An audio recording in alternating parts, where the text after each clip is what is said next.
beautiful Friday morning. I'm filming in Great Falls, Montana at the Native American Basketball Classic. I have my daughter with me. She's going to be helping me today. I have my family with me because my son, he's also playing at this tournament, but I'm here filming for the boys and girls basketball teams for Rocky Boy and Box Elder. The Stone Child College there at Rocky Boy asked me to come film for a project that they're doing, a grant that they have at the college. And so I'm here filming the boys and girls basketball teams from the two schools there on the reservation. I'm just going inside now to get set up, figure everything out. All I'm carrying with me is my FX6, and my daughter's carrying my tripod for me. So let's go figure it out.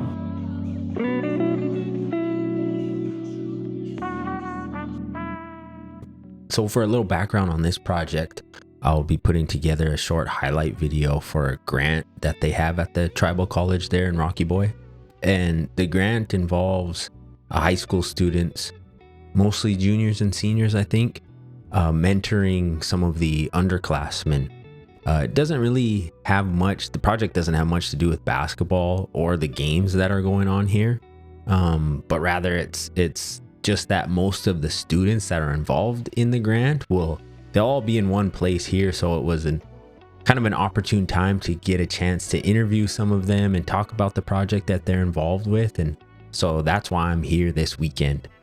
And so I see this project being very similar to the one that I did this past summer with the state, where I was filming for all of the different farms, in that I will be somewhat reliant on the pictures and the video or the other media that the client, will have to send to me in order to help me tell the story visually. So, projects like this can be a little bit unpredictable, I guess, in that sense, is you're really having to rely on the client to supply some of the visuals.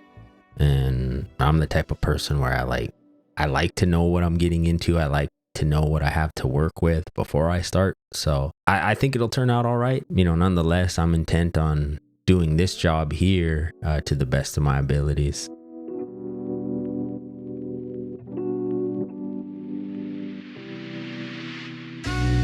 I've got the 70 to 200. It's the F4 version. That combined with the clear image zoom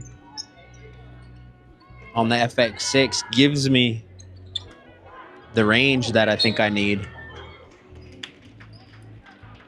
Right now, what I'm struggling with is, the 70. The 70 isn't wide enough in some scenarios that I'm in.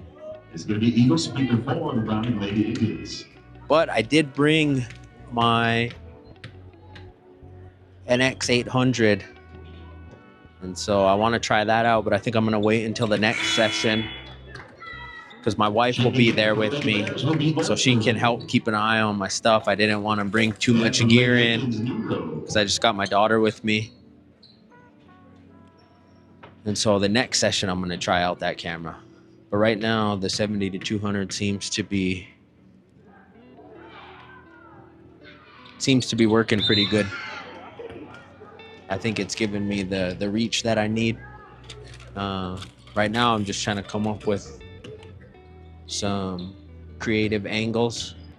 I'm trying to make sure I get some reaction shots of the fans in the crowd, the players on the bench. And then I also need to start kind of keying in on, because there's a certain individuals that are going to be highlighted in the video. So I want to make sure to get, a little more close-up shots of them. So that's what I'm going to be working on here for the rest of the afternoon. And since I had my daughter here assisting me, I handed her my Osmo Pocket 3, which I use to shoot these vlogs. I gave that to her and I asked her to grab some footage of me grabbing some footage. So for better or for worse, this is what she gave me back.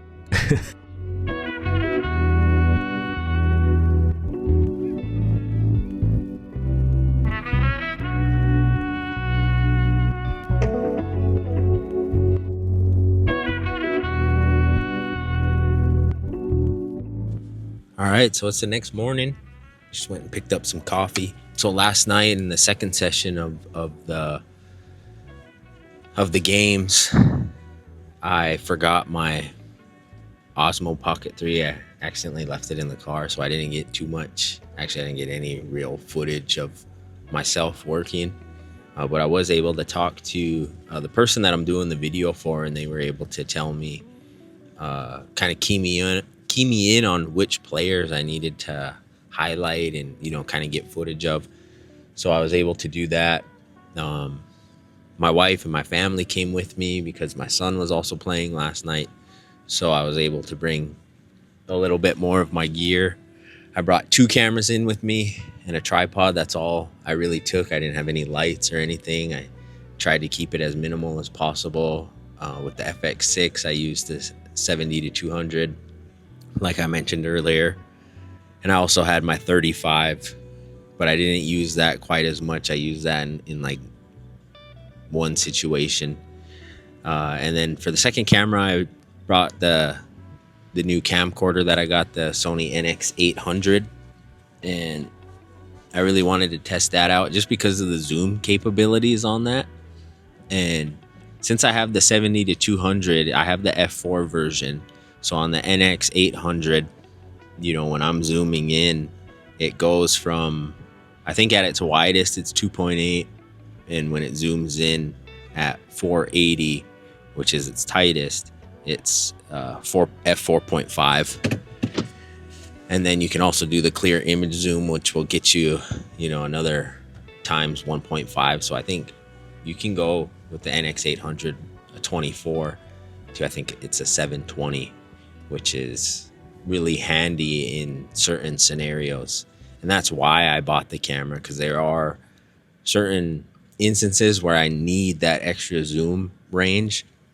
I bought it specifically for a project that I thought I was going to be working on, and I ended up not doing it.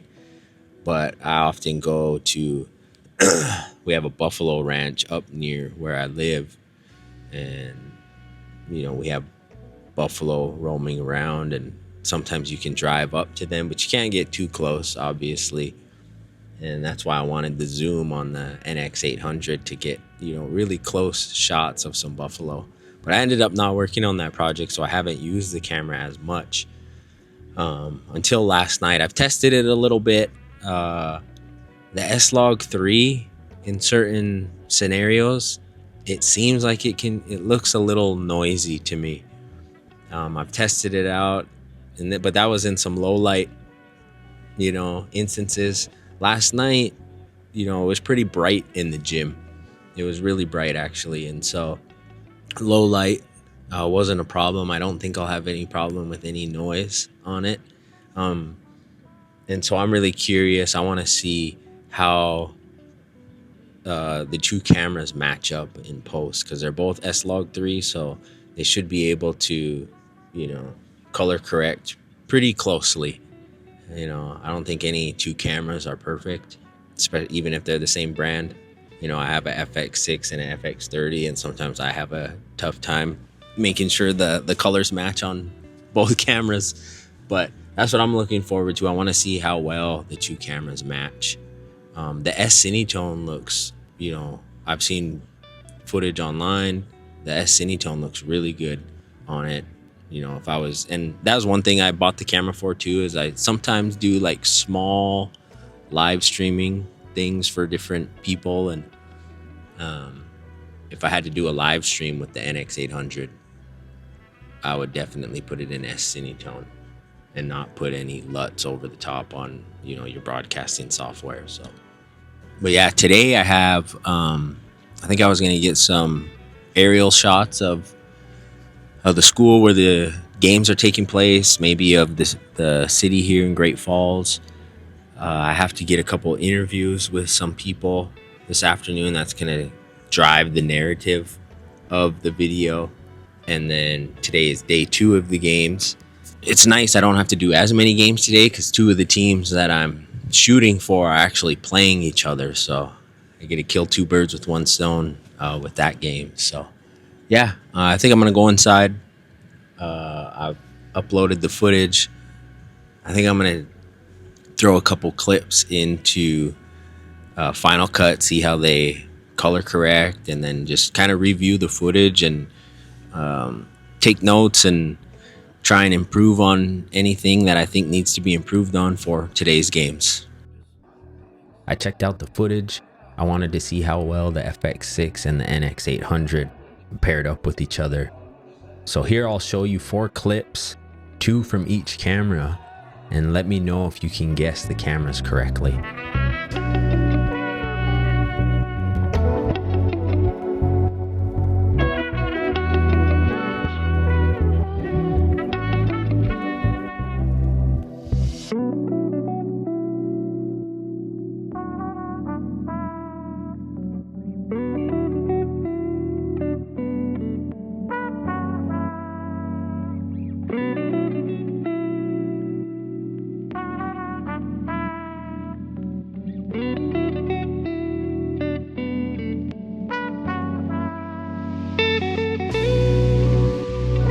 So how'd you do right there?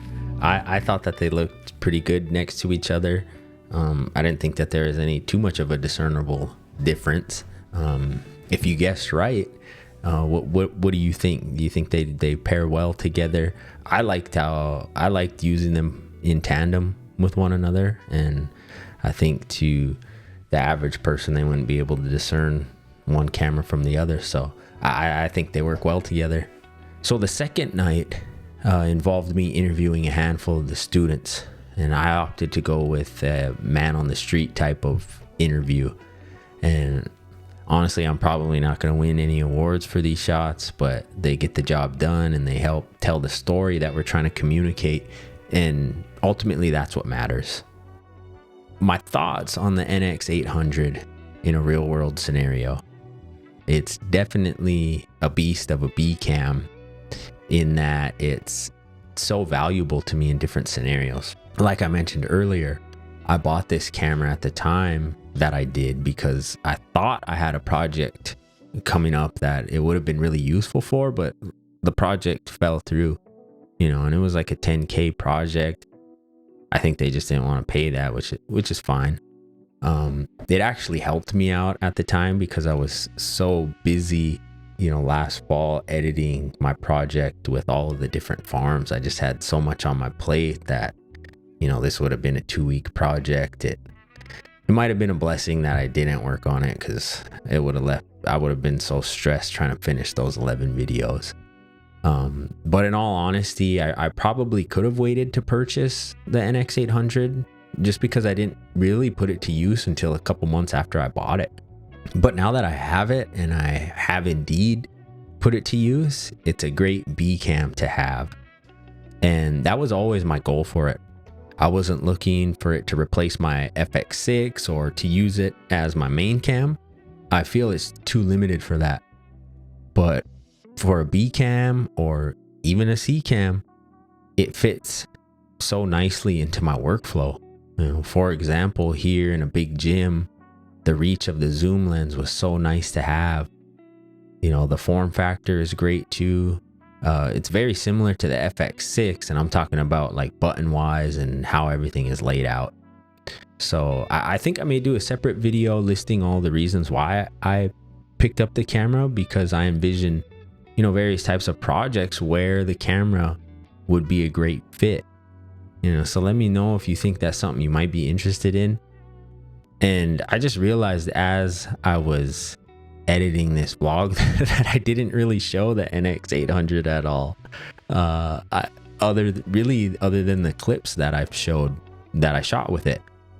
So I'm thinking, yeah, maybe I should do that video and actually show it this time. But I'm out of time now though. So I guess I'll see you in the next video. Okay, bye.